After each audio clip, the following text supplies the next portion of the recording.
Bonjour la grande famille, j'honore le glorieux Christ en chacun de vous. Je veux vous rappeler ce matin que vous avez été bénis de toutes sortes de bénédictions spirituelles dans le Christ céleste. Ça ne souffre d'aucune contestation, c'est un fait et c'est déjà à vous. C'est une bonne nouvelle. Au-delà de ce que vous expérimentez, c'est ce qui a déjà été fait. C'est ça la vérité, qui peut être différente de nos expériences, mais c'est ça la vérité. Et quand il s'agit de croire en Jésus, c'est justement croire en la vérité, lui qui est la vérité. Donc c'est une bonne nouvelle, c'est pour vous. Ça a déjà été fait. Saisissez-le. Saisissez-le au nom de Jésus.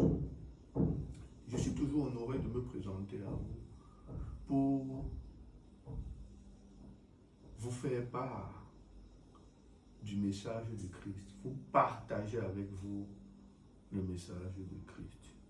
Je suis privilégié, c'est un honneur. Je ne le prends pas comme un acquis, mais c'est par la grâce de Dieu.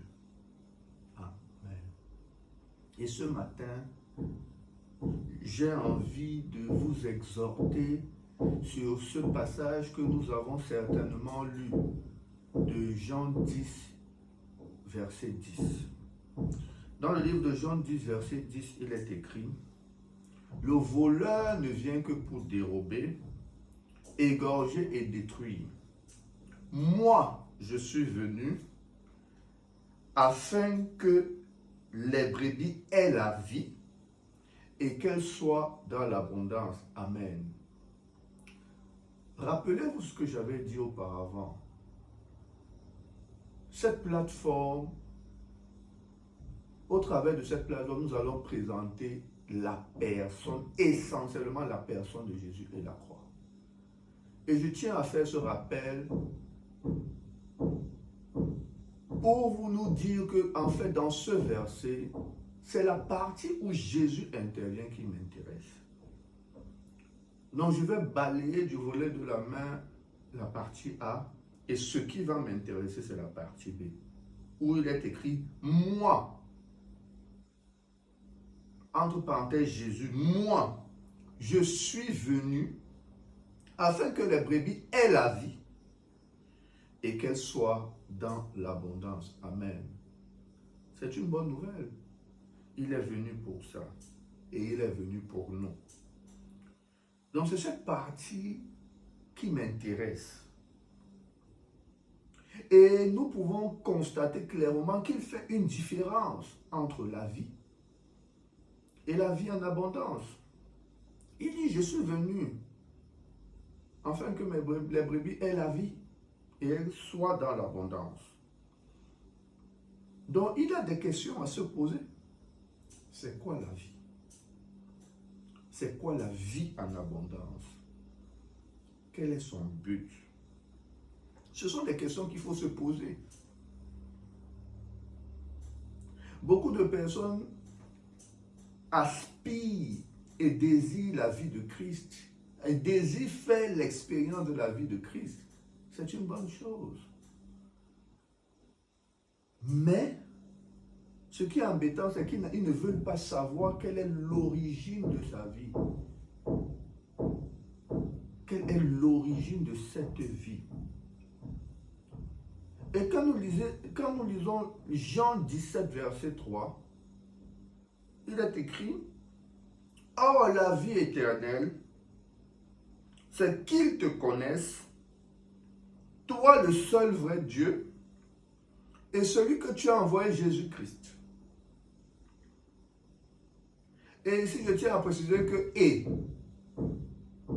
signifie dans ce contexte « c'est-à-dire ». Donc, or, la vie éternelle, c'est qu'on te connaisse, toi le seul vrai Dieu, c'est-à-dire celui que tu as envoyé,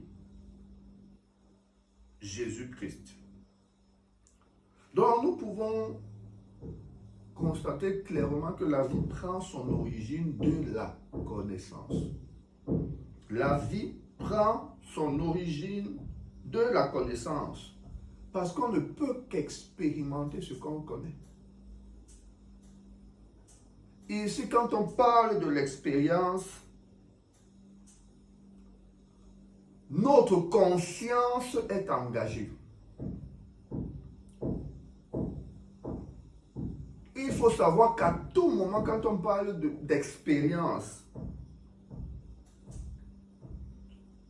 notre conscience est engagée. Donc, de ce fait, on voit l'opération de Dieu au-dedans de nous, qui nous amène à comprendre sa dynamique. C'est extraordinaire. Donc ici, l'expérience va au-delà d'une faveur, d'une simple faveur. Non. Il n'est pas question de cela quand on parle d'expérience. Tu peux faire l'expérience de la grâce. Donc, c'est-à-dire que la grâce de Dieu t'accompagne sur certaines choses sans faire l'expérience de sa vie. Ici, on parle bel exactement de l'expérience de sa vie. Donc, il n'y a pas expérience de sa vie sans connaissance, parce que l'origine, la vie prend sa source, son origine de la connaissance du Père. Et donc, c'est important de le dire. Donc, ici, il ne s'agit pas de l'expérience d'une faveur. Non. C'est plus que ça. Il s'agit plutôt ici là d'une inclusion dans son plan. Donc, Dieu qui nous a inclus dans son plan et qui amène notre conscience à participer pour suivre ses desseins, pour le suivre sa dynamique, nous conduire vers ses desseins, nous conduire vers ses buts. C'est de ça qu'il s'agit. Et c'est pour cela qu'on parle d'être conduit par l'esprit. C'est ça, c'est ce qu'on appelle être conduit par l'esprit. Donc il s'agit là de participer pour le suivre. Et cela n'est pas possible si on n'est pas conduit par l'esprit. Donc quand on parle de l'expérience, ce n'est pas quelque chose qu'on va balayer du revers de la main. C'est profond. Ça implique beaucoup de profondeur. Et donc le Saint-Esprit est impliqué dans ce type de connaissances. Parce qu'il y a beaucoup de types de connaissances. Mais moi, je parle ici des connaissances profondes. En grec, on va parler d'épignosis ou bien du ginosko. Cette connaissance profonde, révélée par le Saint-Esprit, le ginosko. Donc, dans ce type de connaissance, le Saint-Esprit est impliqué. Il n'est pas question de lire, mais d'avoir la révélation. Et c'est à partir de ça qu'on dit qu'on a expérimenté. Donc c'est très important. Le Saint-Esprit est donc impliqué dans ce type de connaissance. Il nous fait vivre au-dedans de nous la croix. Le Saint-Esprit nous fait vivre au-dedans de nous-mêmes la croix. Donc nous pouvons comprendre que la vie de Christ a une relation profonde avec sa connaissance. Et quand on fait le lien entre la vie et la connaissance, on peut se poser des questions, ou bien cette question précise. À quel moment cela participe à notre vie sur la terre, à notre expérience sur la terre? Effectivement, vu de cette manière, on peut croire que ça reste une vue de l'esprit, mais non. connaître Christ participe à notre expérience sur la terre. Parce que beaucoup de personnes peuvent se demander, on nous demande de connaître Christ, on nous parle de sa vie, mais nous avons des besoins sur la terre. Et tant que on ne fait pas ce lien entre le ciel et la terre, ça sera compliqué. Parce qu'il y a une relation. Le ciel approvisionne la terre. La terre qui a été donnée aux hommes. Et quand on parle du ciel, on parle du cœur de Dieu. De sa vie. Donc c'est sa vie qui approvisionne la terre. Donc il y a un lien. Et sa vie a une relation avec la connaissance du Père. Donc pour faire une bonne expérience sur la terre, il est important de comprendre Christ, de le connaître. Parce que sa connaissance produit des effets sur le corps. Sa connaissance produit des effets sur le corps. Donc c'est important de le comprendre. Quand nous lisons 3 Jean 1, verset 2, Jean dit, bien-aimé, je souhaite que tu prospères à tous égards et que tu sois en bonne santé, qu'on prospère l'état de ton âme. Donc nous voyons clairement qu'il y a une relation entre l'âme et le corps. Après l'âme, c'est le corps. Donc après la prospérité de l'âme, quand ton âme est remplie de sa connaissance, ça affecte le corps. Et tu vis l'impact de sa vie sur le corps. Et on parle là de la prospérité à tous égards. Donc tu expérimentes la santé divine.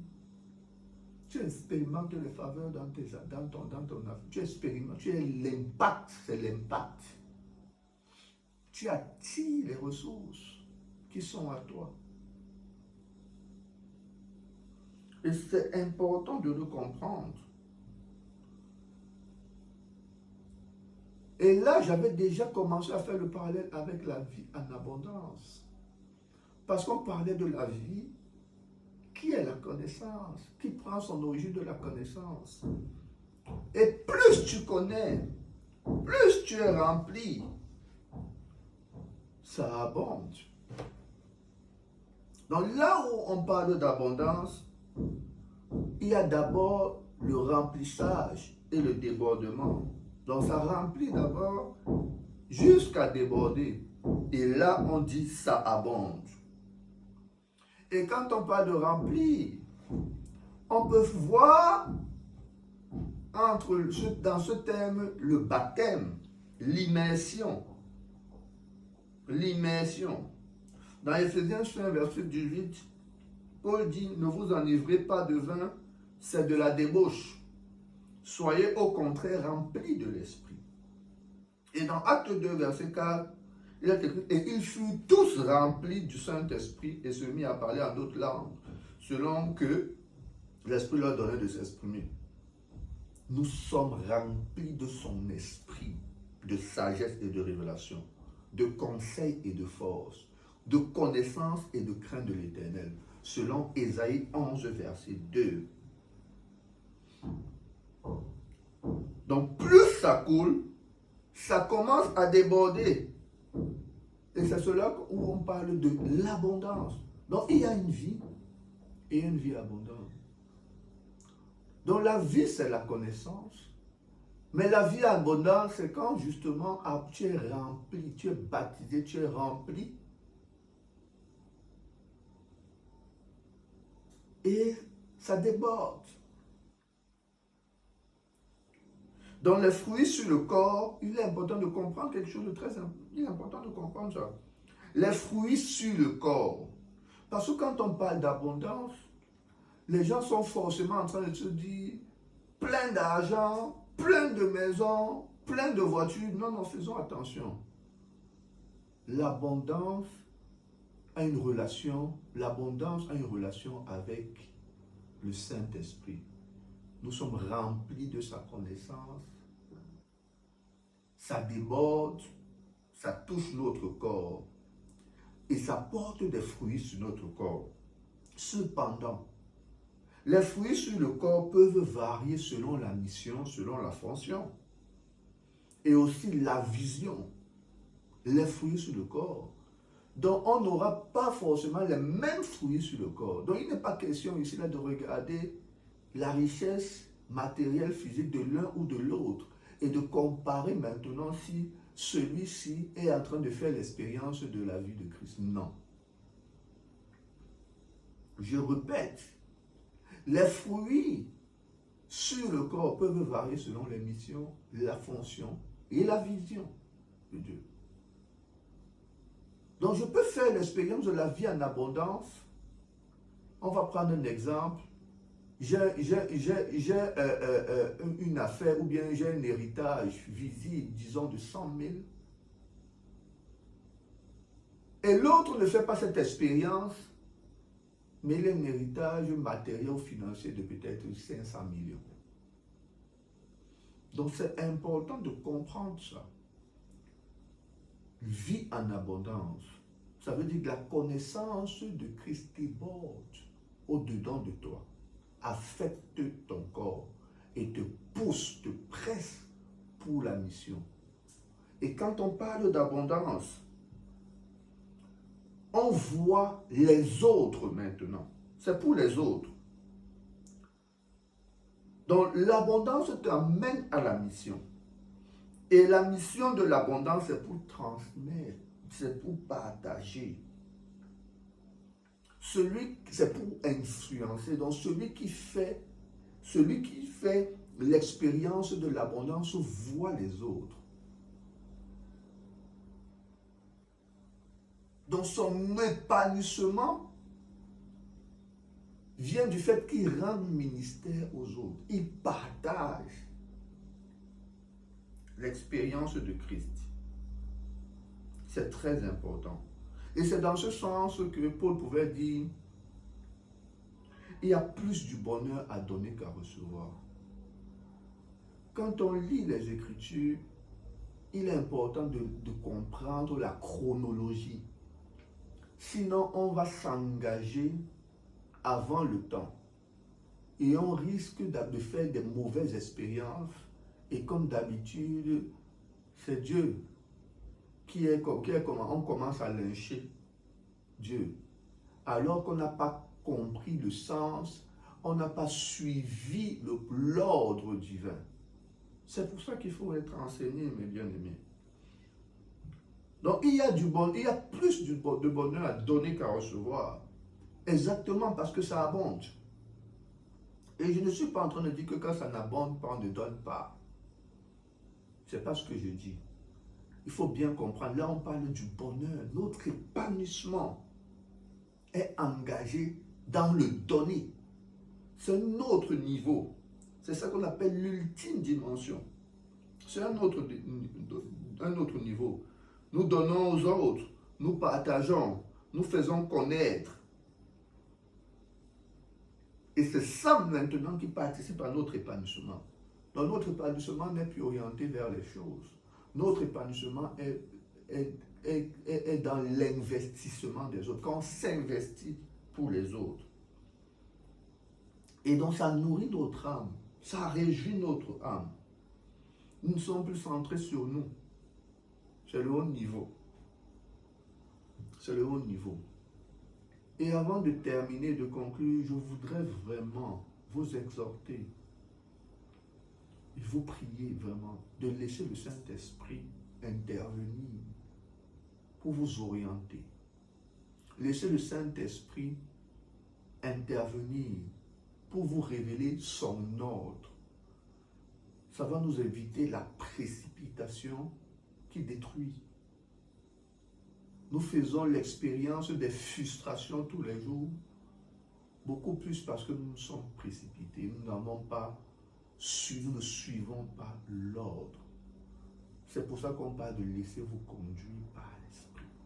Être conduit par l'Esprit. L'Esprit nous révèle l'ordre.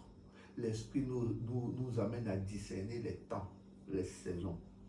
Et quand nous collaborons avec l'Esprit, nous faisons l'expérience de Christ. Que cela soit votre partage. vous êtes bénis. Grâce et paix dans la connaissance de Christ. Bonne journée.